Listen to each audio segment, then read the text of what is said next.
The Associated Press recently announced the launch of an AI-powered search tool on its AP Newsroom platform for multimedia content. Rather than just using a conventional metadata search, the new tool understands descriptive language and offers up results based on the description a user provides. Just think of the implications for all those broadcasters who spent untold hours with knotted brows searching through their inadequately tagged archives. I'm Michael Depp, editor of TV News Check, and this is Talking TV. Today, a conversation with Paul Caluori, AP's VP of Global Products, and Derl McCrudden, AP's VP and Head of Global News Production.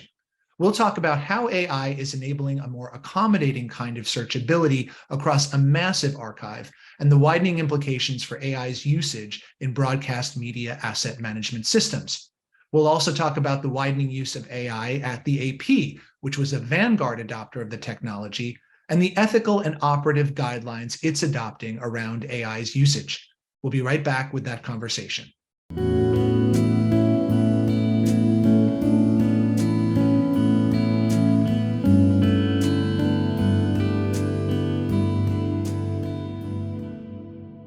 This episode of Talking TV is brought to you by Caluori, which provides today's broadcasters with tomorrow's technology.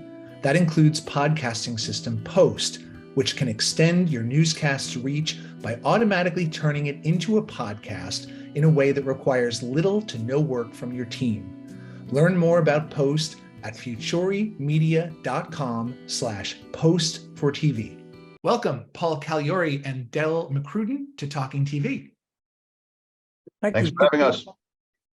Paul, this new tool allows users to search through AP's vast photo and video library without needing very specific meta tags to do it. How were you able to build that? We actually are working with another company called Merlin One, which is based in Boston, and they specialize in AI applications for visual assets. So what we've done is we've adopted their engine after working with them over the last year to prepare for this. And what it does is look at the description that a user puts in and is able to sort of understand concepts in a way that keywords and regular tags, are just sort of very, very blunt. And it is also able to translate those into elements within a visual context. So it can look for a moment within a video, or it can look for a component within a photo. And it makes it a much more specific kind of search than we typically get. And what's really great about it is that it can find things that we don't have tags for. And if you think about our whole archives, our photos go back to the 1840s. The AP was founded in 1846. We have photos that go all the way back to the beginnings of photography. Nobody was thinking about metadata back then. So a lot of these things are not very well tagged and are difficult to find.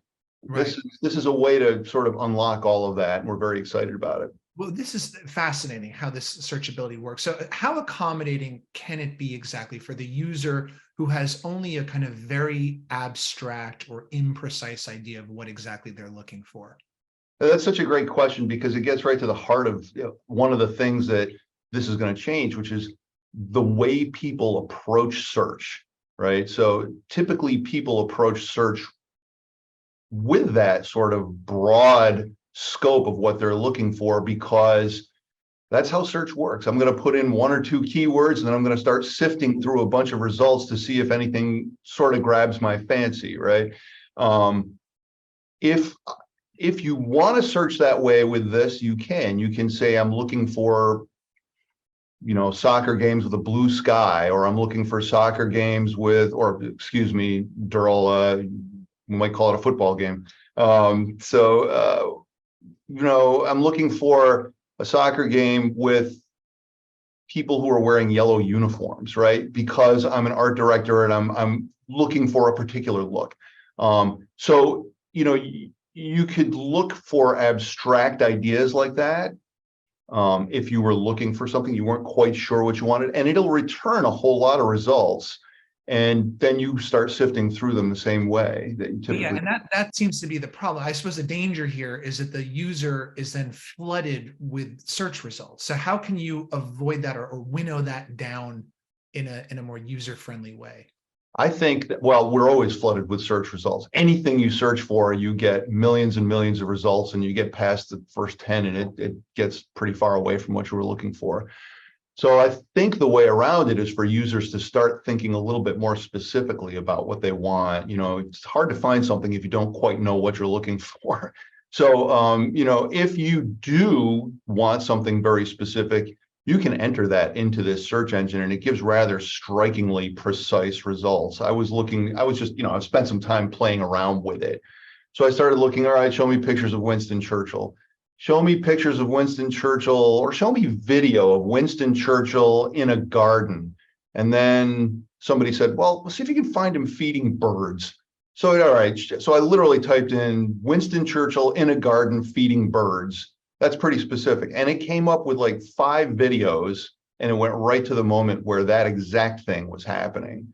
So I didn't know that that was part of our archive, and I can guarantee you we don't have anything tagged like that. But I mean, knowing exactly what you're looking for, you can find out pretty quickly whether we've got it.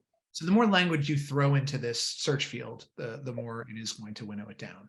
That's right. That's right. So instead of doing it after your search, you do it ahead of your search and find the things you're looking for. So we have research teams here, both in the UK and in the US, working with our different markets. And, our great hope is that this makes them more able to serve their customers effectively.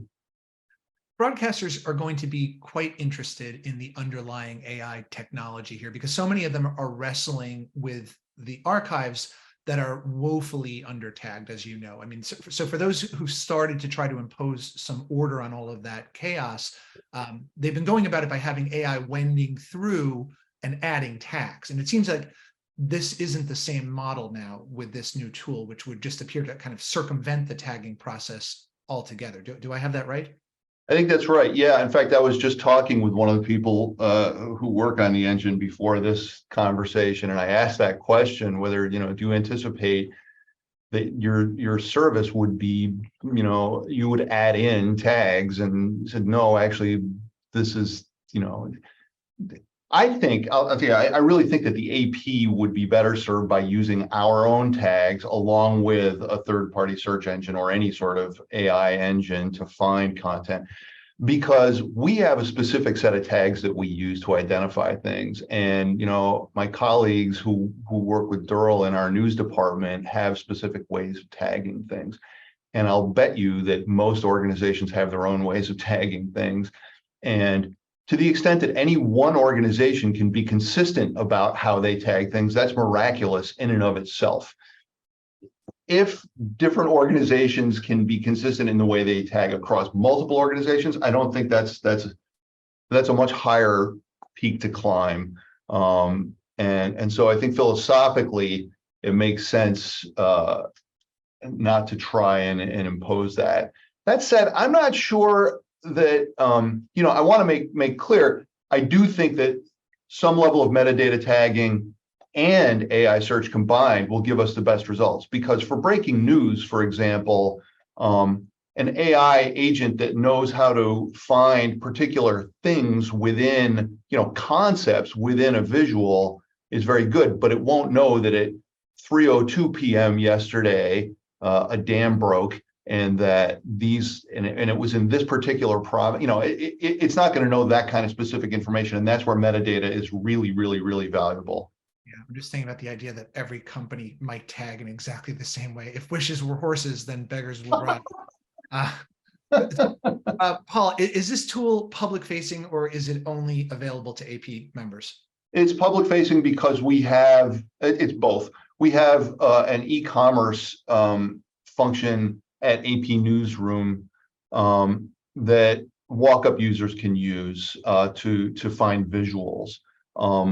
It's not our entire archive that's available through that, and it's the experience that our subscribers have will yield a look at a much larger content set.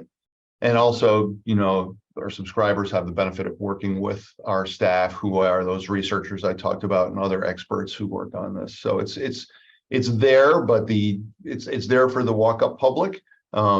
It's better for our subscribers. Got it. Got it. Derl, let me bring you into this conversation. As I mentioned at the top, AP has been at the vanguard of AI usage. And I'm thinking about years back when it started using AI to generate earnings reports for many smaller publicly traded companies and minor league sports, baseball stories. What's been the widening use of AI at AP since then? So fundamentally, the use cases we're looking at are really about the same thing. So it's about making more impactful journalism. So the earnings reports that you're talking about dating back to 2014 was about, instead of taking a small group of financial journalists and getting them to do as many earnings reports as they can, which had a finite number, we were able to automate a lot of that using and templatize it. And then we could make a lot more of those reports and free up the time of those journalists to do higher value work. And that's the common thread of everything that we're looking at. So the examples I'd give are, a few years ago, we started working with a transcription company that takes audio, usually on video, strips it off and converts it to text. And for any news producer who has ever had to spend, time looking at a 30-minute interview and rushes from 3 camera outputs and trying to find the soundbite that they know they heard in the moment of the interview, but their transcription themselves in their notebook is quite, is not as good as as it should be. This has been a lifesaver for us. And so the company we use happens to be Trint. There are others out there, but we create about 27,000 hours of live video, original, unique live video. We're the biggest wholesaler of live news video in the world. And we default to transcribing all of that content. And what that's doing is, instead of putting the pressure on a producer or an editor, it's allowing them to focus on the journalism and then let the tool do the heavy lifting so that we can find the bits we need or discover the bits we need and do it at speed. It also, so I'll just add one more thing. It also allows us to do something slightly different, which is to work in a different way. And that involves a mind shift. So for instance, in our media asset management system, we're now in a system in the cloud.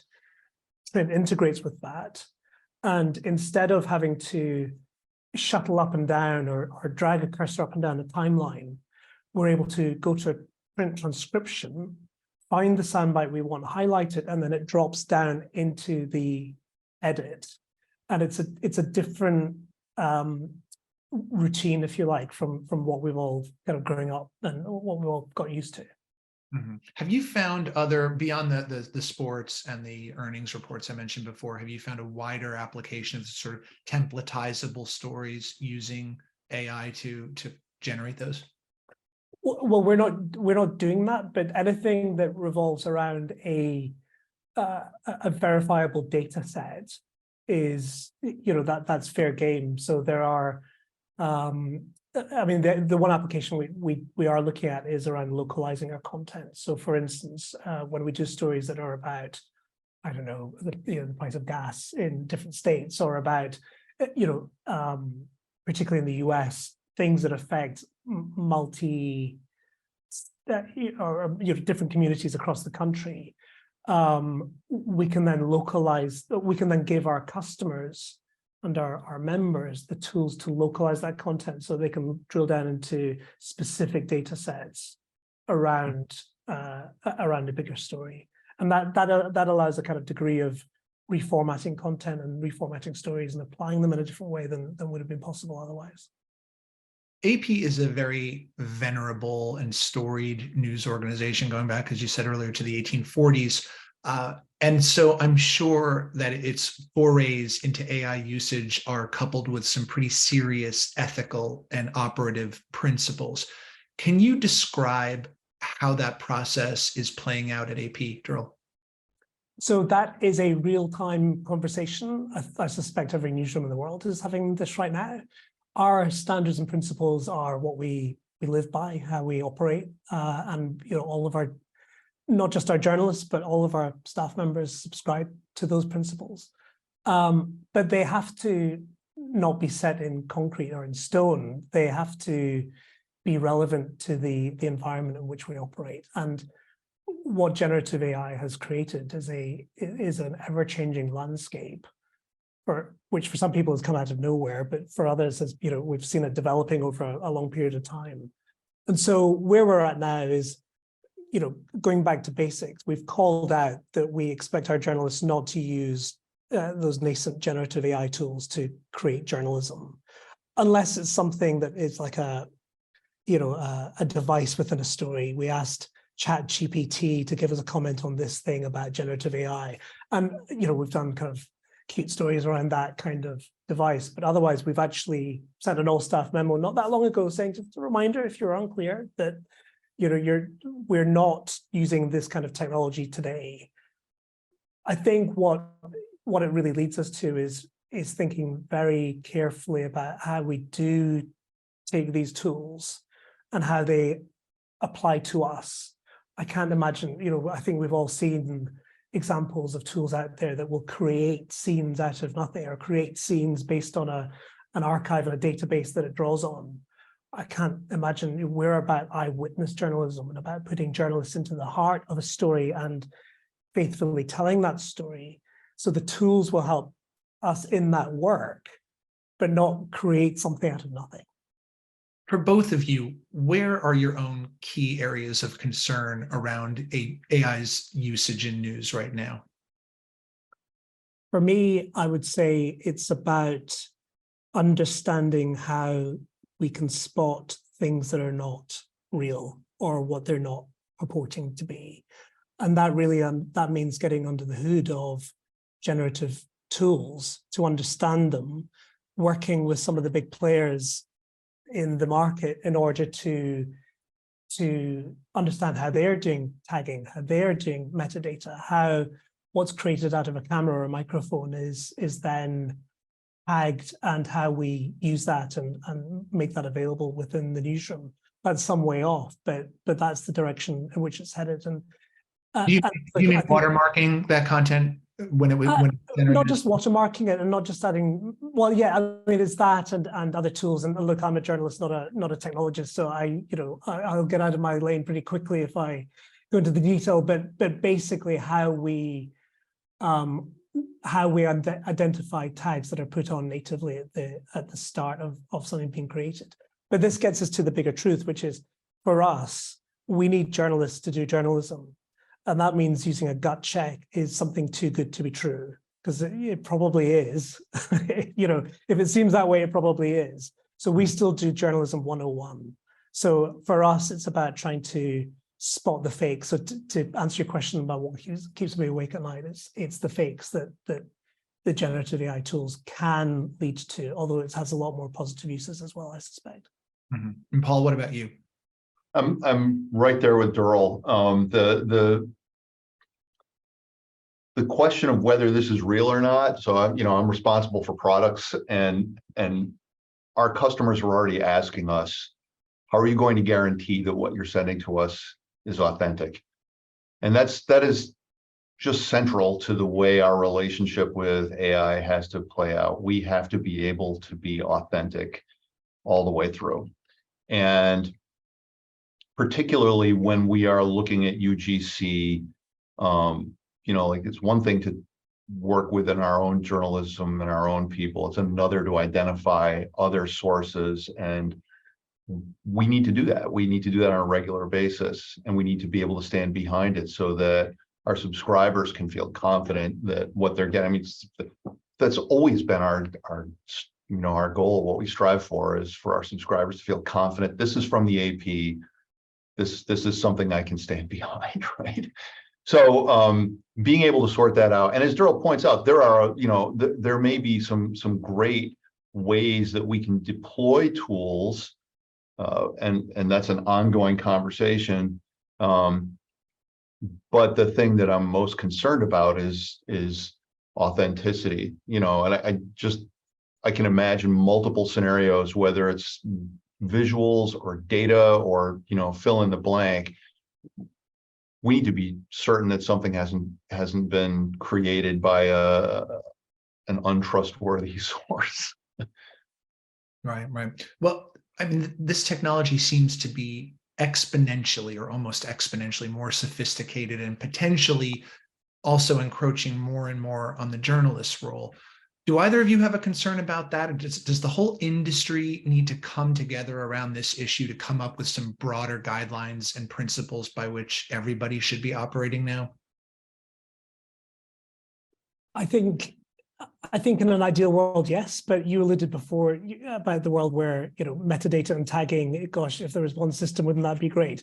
I think getting an industry-wide consensus is difficult when something is developing at pace and is going to wreak so much change ahead of it.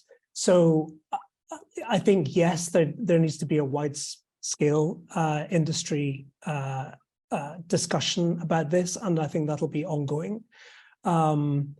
But yeah, I can't see, kind of UN brokered deal anytime soon between every nation in the world to understand what the terms of reference should be. No, and there's a lot of shortcutting that could, potentially some less ethically oriented organizations might take advantage of in AI, it seems. Yeah, but one thing I do want to just make clear. We are not looking at this as a way of cost cutting. We're looking at this technology as a way of supercharging our journalism and putting our journalists at the heart of stories, whether they are desk editors editing text copy or photo editors editing photographs, or people in the field creating amazing video and the amazing storytelling we do every day. And we don't see this technology replacing it. We see this technology as taking the heavy lift out of mundane tasks to do that higher value work I talked about before. Paul, you want the last word on this? There are things that are like really exciting about this in the future. I can imagine, to the point Derl was just making, that, having a large language model that's been trained on the right things could be a fantastic resource for a journalist to ask questions. How many different spots are there? It could be like the sort of colleague who knows everything, right? If you're confident in what that thing's been trained on and it becomes a resource for you, it's valuable. That's not the sort of thing that is, to Derl's point, that's not the sort of thing that's aiming to just, undercut jobs. It's aiming to make it easier for journalists to do better work. So I think there's a lot of discussion about how these tools can harm journalism. I think it's helpful for us to think about ways in which it can help as well. That said, to our earlier point, we need to keep our guard up. Authenticity is the name of the game, and being trustworthy is what we're all about.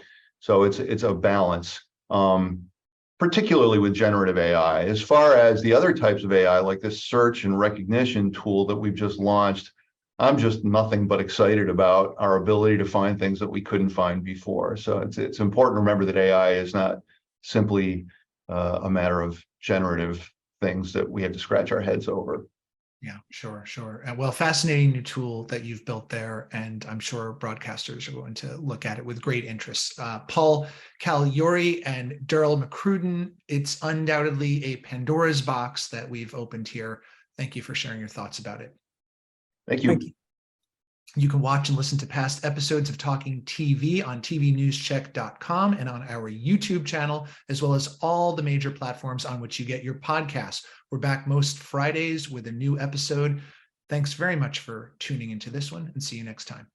A new episode of Talking TV is available most Fridays on tvnewscheck.com. You can also listen and subscribe on YouTube, Apple Podcast, Google Podcast, and Spotify.